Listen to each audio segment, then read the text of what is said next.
ನಮಸ್ಕಾರ, ನಿಮ್ಮೆಲ್ಲರಿಗೂ ರೇಖಾಸ್ ಕುಕ್ಹೌಸ್ಗೆ ಸ್ವಾಗತ. ನಾನಿವತ್ತು ನಿಮಗೊಂದು ಹೆಲ್ತಿಯಾಗಿರೋಂಥ ಒಂದು ರೆಸಿಪಿನ ತೊಗೊಂಡು ಬರ್ತಾಯಿದ್ದೀನಿ. ಇದು ಒಂದು ಗುಜರಾತಿ ಸ್ಟೈಲಲ್ಲಿ ಮಾಡೋ ಪಾತ್ರ ಅಂತ ಹೇಳ್ಬಿಟ್ಟು, ಇದಕ್ಕೆ ಈ ಕಡೆ ಮಂಗಳೂರು ಕಡೆನೂ ಮಾಡ್ತಾರೆ. ಇದಕ್ಕೆ ಕೆಸುವಿನ ಸೊಪ್ಪಿನಿಂದ ಇದನ್ನು ಮಾಡ್ತಾರೆ. ಈ ಗುಜರಾತಿ ಸೈಡಲ್ಲಿ ಇದನ್ನು ಪಾಲಕ್ನ ಯೂಸ್ ಮಾಡಿಬಿಟ್ಟು ಮಾಡ್ತಾರೆ. ನಾನು ಇದಕ್ಕೆ ಬಾಜ್ರಾನ ಯೂಸ್ ಮಾಡಿ ಮಾಡೋದು ಹೇಗೆ ಅಂತ ಹೇಳ್ಕೊಡ್ತಾ ಇದ್ದೀನಿ. ಇದಕ್ಕೆ ನೋಡಿ, ಇದಕ್ಕೆ ನಾನು ದೊಡ್ಡ ದೊಡ್ಡ ಎಲೆಗಳನ್ನ ತೊಗೊಂಡಿದ್ದೀನಿ ಪಾಲಕ್ಕಿಂದ. ಈ ಥರ ದೊಡ್ಡ ದೊಡ್ಡ ಎಲೆಗಳು ತೊಗೊಂಡ್ರೆ ನಿಮಗೆ ಈಸಿ ಆಗುತ್ತೆ, ಕೆಲಸ ಫಾಸ್ಟಾಗಿ ಆಗುತ್ತೆ. ಅದ್ರ ಹಿಂದ್ಗಡೆ ಏನಿರುತ್ತಲ್ಲ, ಈ ಥರ ಗಟ್ಟಿಗಿರುತ್ತಲ್ಲ ದಂಟು, ಸ್ವಲ್ಪ ತಕ್ಕೋತಾ ಇದ್ದೀನಿ, ಯಾಕಂದರೆ ಮಡಚಕ್ಕೆ ಬರಲ್ಲ, ಮುರಿದೋಗುತ್ತೆ ಅಂತ. ಈಗ ನೋಡಿ, 1 ಕಪ್ ಬಾಜ್ರಾ, ಅರ್ಧ ಕಪ್ಪು ಬೇಸನ್ ಹಾಕ್ಕೊಂಡಿದ್ದೀನಿ. ಅದಾದ ನಂತರ ಉಪ್ಪು ರುಚಿಗೆ ತಕ್ಕಷ್ಟು ಹಾಕೋತಾ ಇದ್ದೀನಿ. ನೋಡಿ, ಈಗ ನಾನು ಅದಕ್ಕೆ ಜೀರಿಗೆನ ಸ್ವಲ್ಪ ಹುರಿದ್ಬಿಟ್ಟು ಅದನ್ನು ಪುಡಿ ಮಾಡ್ಕೊಂಡಿದ್ದು 1 ಸ್ಪೂನ್ ಹಾಕ್ಕೊಂಡಿದ್ದೀನಿ. ಇದು ವಾಸನೆ ತುಂಬ ಚೆನ್ನಾಗಿ ಬರುತ್ತೆ. ಇದಕ್ಕೆ ಈಗ ಧನಿಯಾ ಪೌಡರ್ ಹಾಕೋತಾ ಇದ್ದೀನಿ 1 ಸ್ಪೂನಷ್ಟು.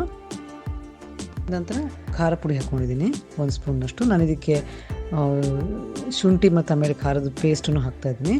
ಈಗ ನೋಡಿ, ಹಳದಿ ಹಾಕ್ತೀನಿ ಒಂದು ಅರ್ಧ ಸ್ಪೂನಷ್ಟು, ಗರಂ ಮಸಾಲ 1 ಸ್ಪೂನು, ಆಮೇಲೆ ಹಿಂಗೆ ಹಾಕಬೇಕು ಒಂದು ಅರ್ಧ ಸ್ಪೂನ್. ನೋಡಿ, ಈಗ ಶುಂಠಿ ಮತ್ತು ಇದನ್ನು ಹಸಿಮೆಣ್ಸಿನ್ಕಾಯಿನ ಪೇಸ್ಟ್ ಮಾಡ್ಕೊಂಡು ಹಾಕ್ಕೊಂಡಿದ್ದೀನಿ. ಇದು ನೀವು ಖಾರಕ್ಕೆ ತಕ್ಕಂಗೆ ಎಷ್ಟು ಬೇಕಷ್ಟು ಹಾಕ್ಕೋಬೋದು. ಈಗ ನಾನು ಬೆಲ್ಲ ಹಾಕ್ತಾಯಿದ್ದೀನಿ. ಇದು ಹುಳಿ ಬೆಲ್ಲದ ಒಂದು ಕಾಂಬಿನೇಷನ್, ಇದು ತುಂಬ ಚೆನ್ನಾಗಿರುತ್ತೆ. ಅಜ್ವೈನ್ ಒಂದು ಅರ್ಧ ಸ್ಪೂನ್ ಹಾಕ್ಕೊಂಡು ಈಗ ನೀರು ಹಾಕ್ಕೊಂಡು ಕಲಿಸ್ಕೋಬೇಕು. ನೋಡಿ, ಇದು ಹೇಗೆ ಅಂದರೆ ಒಂಥರ ಪೇಸ್ಟ್ ಥರ ಆಗಬೇಕು, ಆ ಥರ ಕಲಿಸ್ಬೇಕು ಇದನ್ನು.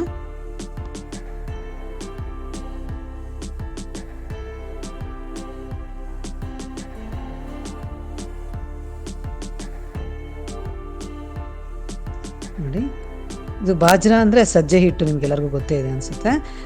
ಇದಕ್ಕೆ ನಾನೀಗ ಲಿಂಬೆಹಣ್ಣಿನ ರಸ ಹಾಕ್ಕೊಂಡು ಒಂದು ದೊಡ್ಡ ಲಿಂಬೆಹಣ್ಣೆ ಹಾಕ್ಕೊಂಡಿದ್ದೀನಿ ನಾನು. ಆ ಲಿಂಬೆಹಣ್ಣಿನ ರಸ ಹಾಕ್ಕೊಂಡು ಒಂದು ಸ್ವಲ್ಪ ಅದಕ್ಕೆ ಸೋಡಾ ಹಾಕಿ ಮಿಕ್ಸ್ ಮಾಡಿದ್ದೀನಿ. ಸ್ವಲ್ಪ ಲೈಟ್ ಆಗುತ್ತೆ, ಇಲ್ಲಾಂದರೆ ಗಟ್ಟಿ ಗಟ್ಟಿ ಆಗಿಬಿಡುತ್ತೆ ಅಂತ. ನೋಡಿ, ಈ ಥರ ತೆಳ್ಳಗೆ ಹಚ್ಚಬೇಕು, ಎಲೆ ಹಿಂದಿನ ಭಾಗದಲ್ಲಿ ಹಚ್ಚಬೇಕು, ಭಾಳ ದಪ್ಪ ಹಚ್ಚಬಾರ್ದು. ದಂಟು ಯಾವ ಕಡೆ ಇರುತ್ತಲ್ಲ ಆ ಕಡೆ ಹಚ್ಚಬೇಕು. ನೋಡಿ, ಒಂದ್ರ ಪಕ್ಕಕ್ಕೆ ಒಂದನ್ನು ಇಟ್ಕೊಂಡಿದ್ದೀನಿ ನಾನು. ನೋಡಿ, ಈ ಥರ ಈಗ ಈ ಥರ ರೋಲ್ ಮಾಡ್ಕೋಬೇಕು. ಅದ್ರ ಮೇಲೂ ಒಂಚೂರು ಹಚ್ಕೊಂಡ್ರೆ ರುಚಿ ಚೆನ್ನಾಗಿರುತ್ತೆ. ನೋಡಿ, ಇದಕ್ಕೆ ಹುಳಿ ಸಿಹಿ ಕಾಂಬಿನೇಷನ್ ತುಂಬ ಚೆನ್ನಾಗಿರುತ್ತೆ ಇದು. ನೋಡಿ, ಈ ಥರ ರೋಲ್ ಮಾಡ್ಕೋಬೇಕು. ರೋಲ್ ಮಾಡಿಕೊಂಡು ಈ ಥರ ಎಲ್ಲನೂ ರೆಡಿ ಇಟ್ಕೋಬೇಕು. ನೋಡಿ, ಈ ಥರ ಒಂದೇ ಸೈಜ್ ಇದ್ದರೆ ತುಂಬ ಚೆನ್ನಾಗಾಗುತ್ತೆ, ಆದರೆ ಆ ಥರ ಸಿಗೋದು ಕೆಲವೊಂದು ಸತಿ ಕಷ್ಟ ಆಗುತ್ತೆ. ಈ ಥರ ನೋಡಿ, ಒಂದು ದೊಡ್ಡ ಸೈಜ್ ಇರೋ ಪಾಲಕ್ ಸಿಕ್ಬಿಟ್ರೆ ತುಂಬಾ ರುಚಿಯಾಗುತ್ತೆ.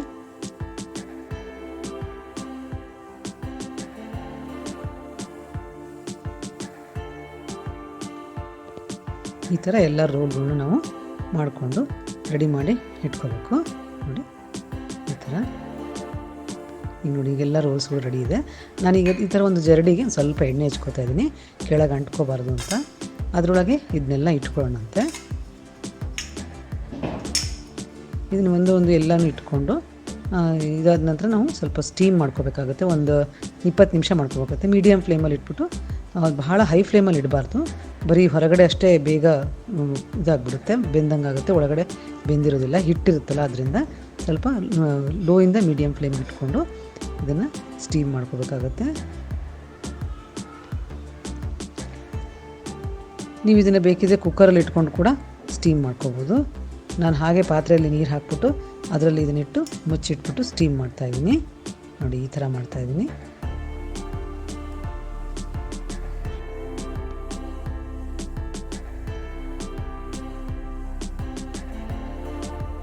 ನಾನು ಇದು ಸ್ಟೀಮ್ ಆಗೋ ತನಕನೇ ಒಂದು ಒಗ್ಗರಣೆ ರೆಡಿ ಮಾಡ್ಕೊಳ್ಳೋಣಂತೆ. ಇದೊಂದು 2 ದೊಡ್ಡ ಸ್ಪೂನ್ ಎಣ್ಣೆ ಹಾಕ್ಕೊಂಡು ಅದಕ್ಕೆ 1 ಸ್ಪೂನು ನಾನು ಸಾಸಿವೆ ಹಾಕ್ಕೋತಾ ಇದ್ದೀನಿ. ಸ್ವಲ್ಪ ಅದು ಚಿಟಪಟ ಅಂದ ತಕ್ಷಣ ನಾನೀಗ ಹಿಂಗೆ ಹಾಕ್ಕೊಂಡಿದ್ದೀನಿ ಒಂದು ಅರ್ಧ ಸ್ಪೂನಷ್ಟು. ನಾವೀಗ ಕರಿಬೇವಿನ ಸೊಪ್ಪು ಹಾಕ್ಕೊಳ್ಳೋಣಂತೆ. ನೋಡಿ, ಇದು ಫ್ರೈ ಆದ ನಂತರ ನಾನೀಗ ಒಂದು ದೊಡ್ಡ ಸ್ಪೂನಷ್ಟು ನಾನು ಎಳ್ಳು ಹಾಕ್ತಾಯಿದ್ದೀನಿ. ಎಳ್ಳು ಹಾಕೋದ್ರಿಂದ ರುಚಿ ಬರುತ್ತೆ. ನೋಡಿ, ಇದು ರೆಡಿ ಆಗಿದೆ ಇವಾಗ. ನೋಡಿ, ಬೆಂದಿದೆ, ಕಲರ್ ಚೇಂಜ್ ಆಗಿರುತ್ತೆ, ನಿಮ್ಗೆ ಗೊತ್ತಾಗುತ್ತೆ. ನೋಡಿ, ಈ ಥರ ಒಳಗಡೆ ಎಲ್ಲ ಈ ಥರ ಚೆನ್ನಾಗಿ ಬೆಂದಿರುತ್ತೆ. ಇದು ತುಂಬ ಟೇಸ್ಟಿಯಾಗಿರುತ್ತೆ. ನಾವು ಸ್ನ್ಯಾಕಿಗೆ ಮಾಡ್ಕೋಬೋದು, ಅದು ತಿಂಡಿ ಅಂತ ಮಾಡ್ಕೋಬೋದು, ಅದ್ರ ಊಟದ ಜೊತೆಗೆ ಮಾಡ್ಕೋಬೋದು. ನೋಡಿ, ಈಗ ಇದೆಲ್ಲ ಕಟ್ ಮಾಡ್ಕೊಂಡಿದ್ದೀನಲ್ಲ, ಇದನ್ನು ನಾನು ಮಾಡಿಟ್ಕೊಂಡಿದ್ದೆಲ್ಲ ಒಗ್ಗರಣೆ ಅದಕ್ಕೆ ಹಾಕ್ಬಿಟ್ಟು ಚೆನ್ನಾಗಿ ಕೈ ಆಡಿಸ್ಕೋಬೇಕು. ಇದನ್ನು ಒಂದು 4 ರಿಂದ 5 ನಿಮಿಷ ಫ್ರೈ ಥರ ಮಾಡ್ಕೋಬೇಕು, ಸಣ್ಣಗಿಟ್ಟು. ಮೇಲಿನ ಲೇಯರು ಒಂದು ಸ್ವಲ್ಪ ಕ್ರಂಚಿ ಆಗುತ್ತೆ, ಅಲ್ಲಿ ತನಕ ಮಾಡ್ಕೋಬೇಕು. ಅಂದರೆ ಟೇಸ್ಟ್ ತುಂಬ ಚೆನ್ನಾಗಿ ಬರುತ್ತೆ. ಇಲ್ಲಾಂದರೆ ಒಂಥರ ಮೆತ್ತಗೆ ಮುದ್ದೆನ ತಿಂದಂಗೆ ಫೀಲಿಂಗ್ ಬರುತ್ತೆ. ಇದನ್ನು ಚೆನ್ನಾಗಿ ಒಂದು ಸ್ವಲ್ಪ ಕ್ರಿಸ್ಪಿನೆಸ್ ಬಂತು, ಮೇಲಿನ ಕಲರ್ಸ್ ಒಂದು ಸ್ವಲ್ಪ ಚೇಂಜ್ ಆದರೆ ಟೇಸ್ಟ್ ಭಾಳ ಚೆನ್ನಾಗಿ ಬರುತ್ತೆ.